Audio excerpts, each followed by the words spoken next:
유영철, 출생 1970년 4월 18일, 출생지 전라북도 고창군, 신체 170cm 65kg, 혈액형 O형, 가족 3남 1녀 중 3남, 자녀 아들 1명, 범죄 유형 연쇄살인, 처벌 사형.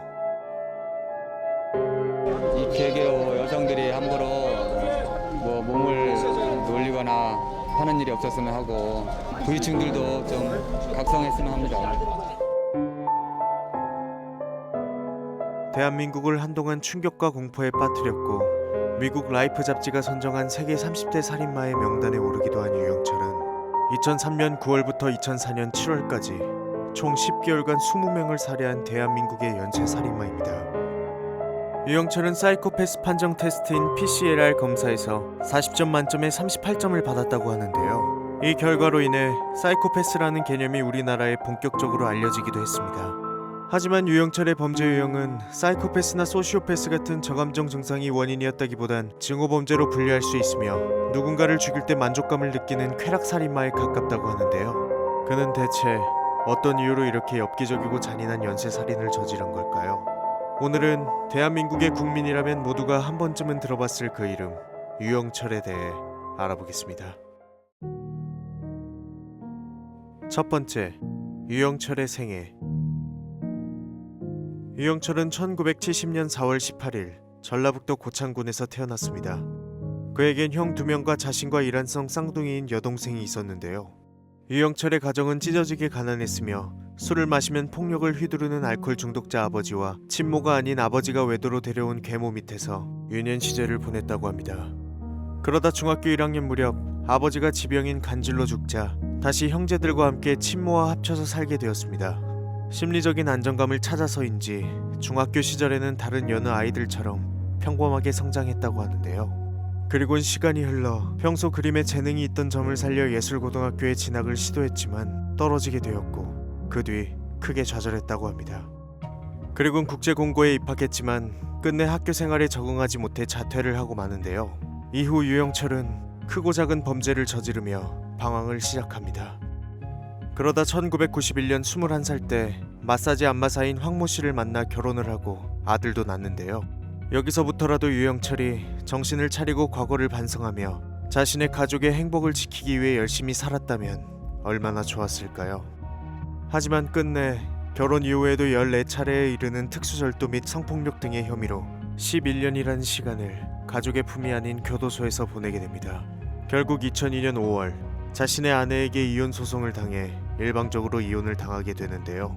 이때부터 유영철은 가족과 사회로부터 버림받았다고 생각을 하며 대인기피증과 여성 혐오증이 생기기 시작했다고 합니다. 다시 말해 불특정 다수의 그 누군가에게 증오와 적개심을 품기 시작한 겁니다. 두 번째, 범죄일기. 2003년 9월 11일 전주교도소를 출소한 유영철은 13일 뒤인 9월 24일 강남구 신사동에서 거주하던 명예교수 부부를 둔기로 살해함으로써 서울 연쇄살인 사건의 서막을 올립니다. 이후 2004년 7월까지 서울 각지를 돌아다니며 20명을 살해했는데요. 범행 중반까진 주로 부유층 노부부들을 범행 대상으로 삼았지만 수사망이 좁혀져 오자 전화방이나 출장 마사지사 같은 여성을 중심적으로 살해했습니다. 어떻게 10개월이란 긴 범행 기간 동안 잡히지 않을 수 있었을까요? 그 이유는 유영철이 아주 오랫동안 범행 계획을 세워왔으며 치밀했던 범행 수법 때문이었습니다. 기본적으로 지문을 남기지 않기 위해 항상 장갑을 낀 채로 범행을 저질렀으며 체무나 정액과 같은 DNA를 알 수 있는 요소 또한 전혀 남기지 않았습니다. 특히 출장 마사지사들을 살해할 땐 자신의 집으로 불러들였는데요. 그리곤 공업용 망치를 개조한 살인용 망치로 머리를 내려친 뒤 피해자의 신원이 파악되지 못하도록 지문을 도려내고 시신을 18에서 20조각으로 토막내어 먼 야산에 묻었다고 합니다. 대부분의 피해자들은 주로 머리에 해머와 같은 둔기를 맞아 사망했는데요. 이는 유영철이 살인 행각을 벌이기 전 어떻게 하면 사람의 목숨을 효율적으로 끊을 수 있을까를 생각하다 개를 상대로 칼과 해머를 써서 죽여보는 실험의 결과가 반영된 것이었습니다. 그리고 범행 기간 동안 장난감으로 만든 가짜 경찰 신분증을 만들어 직업 특성상 법적으로 신고하기 어려운 사람들을 협박해 금품을 갈취해 생활비로 썼으며 국내에서 구할 수 있는 가스총과 실탄에 대한 정보들까지 모으고 있었던 것으로 밝혀졌는데요. 만약 조금이라도 늦게 잡았다면 얼마나 더 많은 희생자가 생겼을까요? 세 번째, 검거. 2004년 7월 15일, 사람의 탈을 쓴 흉악귀는 마침내 덜미가 잡힙니다. 유영철의 검거에는 경찰들의 노력과 보도방 업주들의 긴밀한 협조가 있었기 때문에 가능했는데요.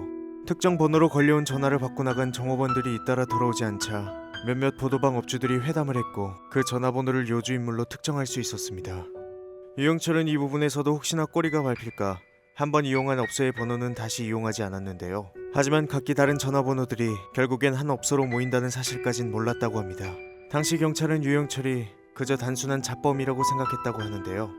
조사 과정에서 전화로 불러낸 마사지사를 어떻게 했느냐 라고 질문하니 내가 선원부 연쇄 살인 사건의 범인이다 라고 했다고 합니다. 하지만 구체적인 정황을 모르는 척 혼란스러운 척을 하며 경찰의 수사에 혼선을 주다가 도주하기까지 하는데요. 다행히 경찰의 포위망을 뚫지 못하고 11시간 만에 영등포역에서 붙잡힙니다. 유영철은 조사 내내 침묵을 유지하며 묵비권을 행사했지만 경무관이 직접 와서 조사하자 살인 사실을 자백하기 시작했는데요. 처음엔 26명을 살해했다고 자백했지만 조사 과정에서 최종적으로 살해한 희생자의 수는 20명인 것으로 확인되었습니다. 현장 검증 과정에서 경찰이 유영철에게 시신 중에 내장이 몇 개가 없는 것에 대해 추궁을 하자 놀랍게도 그 입에서 튀어나온 말은 먹었다 였습니다. 또한 이 파렴치한 살인마는 고개를 빳빳이 세우고 잡히지 않았으면 100명은 더 죽였을 것이다. 인육을 먹으면 정신이 맑아진다 라는 발언을 해 많은 국민들에게 충격을 주었습니다. 그런데 인간이길 포기한 살인마에게도 자신의 혈육만큼은 소중했는지 유영철이 수감 중에 여기자와 주고받은 편지에서 이런 내용이 나옵니다. 내가 범행을 하면서 가장 무서웠던 순간은 잘린 머리가 수건거리에서 떨어졌던 순간도 머리가 없는 몸뚱아리가 내게 달려들었던 순간도 아니다. 그건 바로 시체를 토막내던 도중 걸려온 아들의 천진난만한 안보 인사였다. 실제로 유영철은 자신의 아들에게만큼은 지극정성이었다고 하는데요. 우리는 대체 이 상황을 어떻게 받아들여야 하는 걸까요? 유영철은 2004년 8월 13일에 구속 기소되어 2005년 6월 9일 대법원에서 사형이 확정되었고 현재도 서울구치소에서 복역 중입니다. 웃긴 건 유영철은 사형수라는 이유로 교도소에서 어떠한 일도 하지 않는 것으로 알려져 있는데요. 우리나라는 1997년 이후 사형을 집행하고 있지 않기 때문에 지금 이 순간도 유영철은 우리들이 내는 세금으로 명을 이어가고 있습니다. 2007년 1월경 법무부에서 유영철에 대한 사형을 추진했지만 노무현 정권 때 청와대의 강력한 반대로 인해 무산되었다고 합니다.